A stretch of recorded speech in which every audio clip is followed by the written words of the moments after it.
Hello, this is a dynamic color test for the Corsair LT100. There's two components to this video, lights on in the room and then lights off.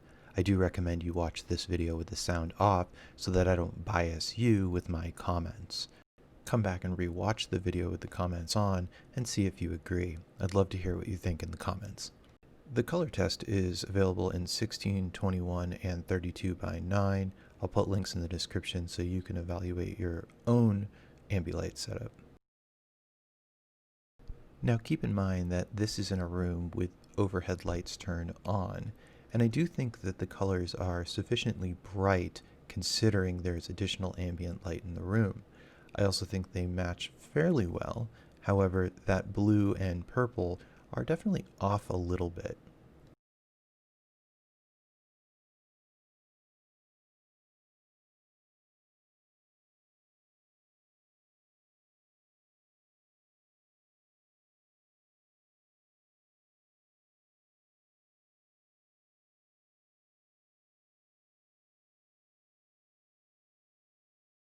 Now this green is a little weird. It almost has a white hue to it. Well, I have noticed discrepancies with a lot of the blue colors. That orange was really spot on. So is the red.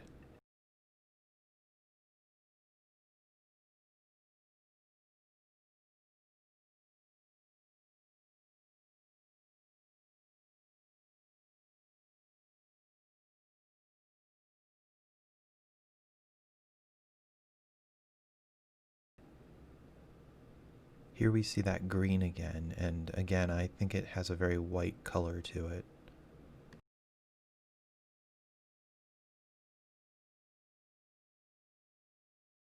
Now this blue and green look really good. However, the base's bright lights really do distract from the bias lighting behind the monitor.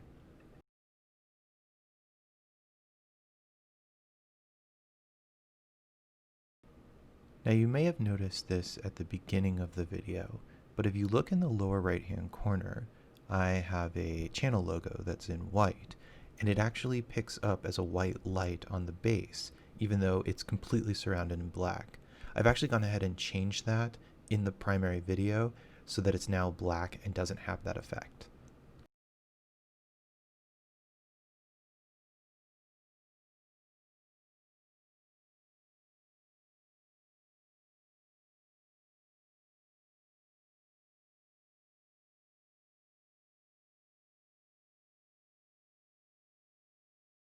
These square animations do a good job showing off just how responsive the lights are.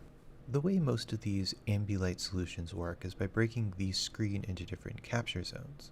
The average color within a capture zone then indicates the color that a specific LED should be.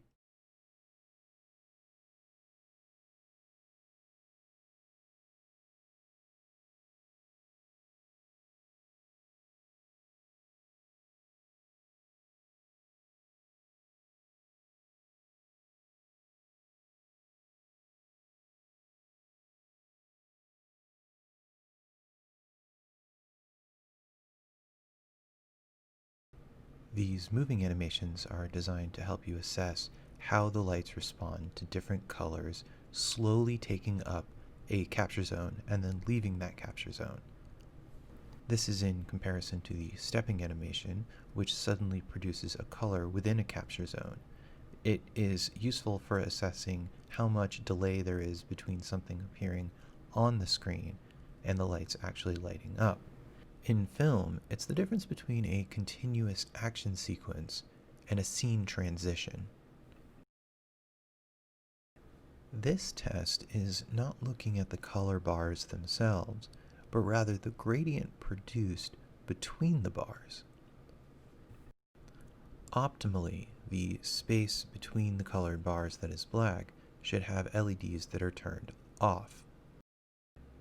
This then allows you to adjust the brightness of the LEDs and their distance from the wall to get the perfect balance between a gradient and present darkness.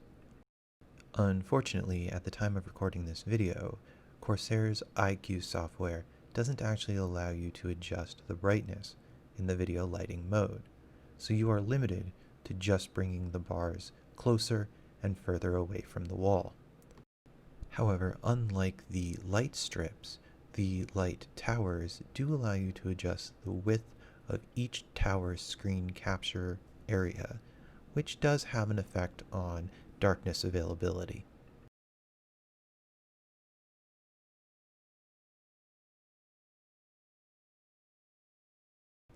This final component of the bars test is designed to show off all the gradients at once, but really just emphasizes how short these towers are, because the top of the screen isn't lit up.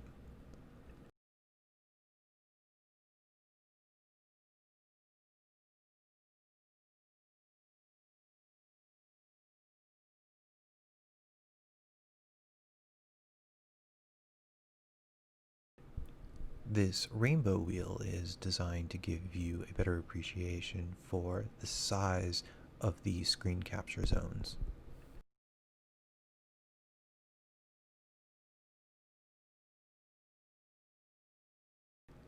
Now the wheel contains two parts, a low density and a high density color palette. On the low density, these towers do an excellent job of capturing what's on screen, but as it approaches the left side of the monitor, you can see that it struggles with the high density, producing almost a white color, just a blending of all the lights.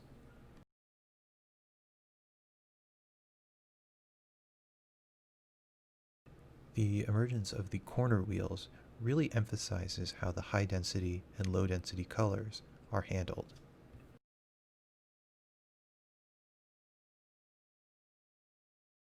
This is the exact same test, but now we are in a dark room and the only lights being produced are by that of the towers and the monitor. As a result, there is a little bit more noise in the video. As expected, the lights look better in the dark, and in fact, the color accuracy seems to be much improved as well.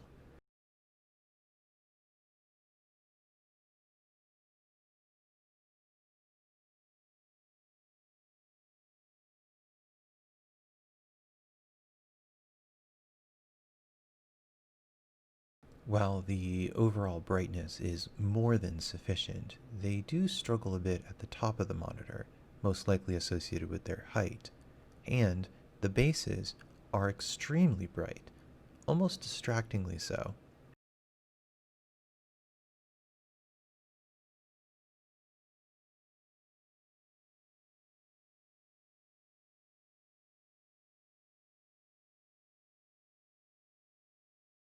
The blues are definitely improved in the dark, but that green color that gave us an issue before remains one.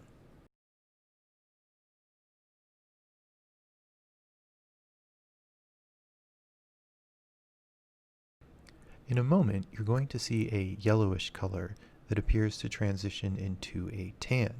This is an optical illusion and is part of the reason why there's no browns in these videos. In fact, LED strips cannot produce the color brown. If you'd like to know why, let me know in the comments.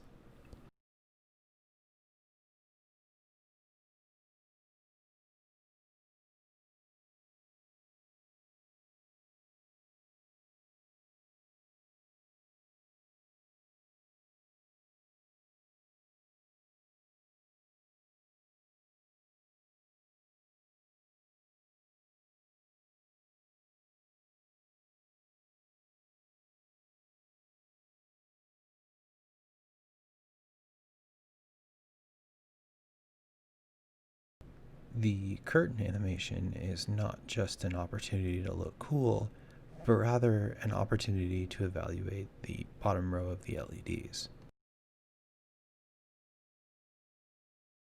These quadrants take a base color located in the upper right hand corner and add red, green, and blue to them.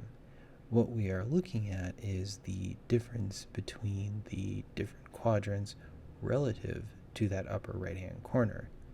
Overall, I think that these LT100s do a good job differentiating between different hues.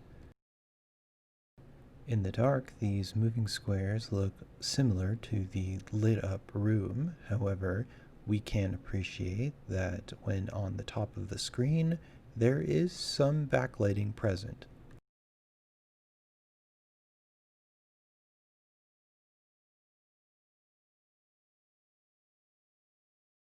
However, because there is a degree of bleeding, you still see the color lighting up on the bottom of the screen even as it moves along the top.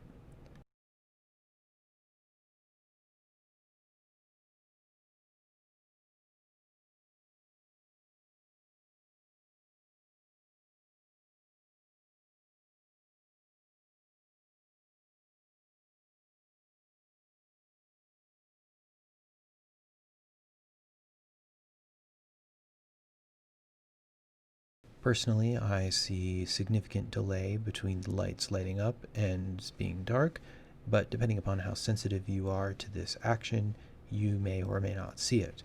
I have placed some slower motion video of this step at the end of the video. Overall, I think the default gradients are decent, but just remember that you have no control over the brightness of the LT100 as of the time of this video. You can only control how dark the space between lights looks based on the distance between the wall and the width of the screen capture provided within the software.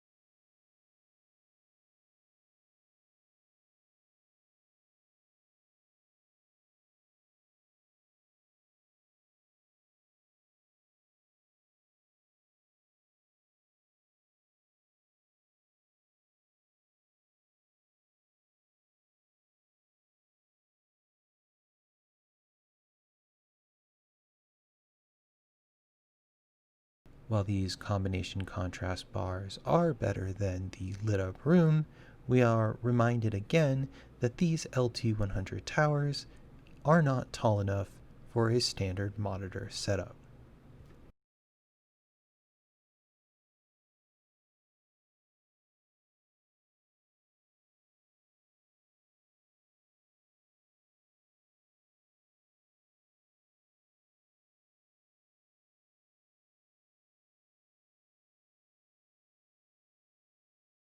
The color wheel replicates what we previously saw in the brighter environment. The Corsair LT100 perform well when provided low density close colors, but struggle as we approach the high density colors. We can see the issue with the high density colors as appearing as a white color due to the mixing of all the colors on screen within a particular capture zone.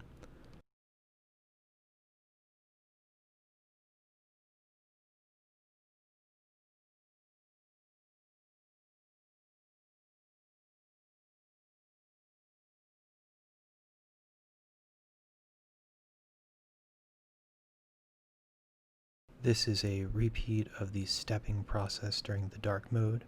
Watch the difference between when the light of the square appears on screen and when the tower shows the LED light.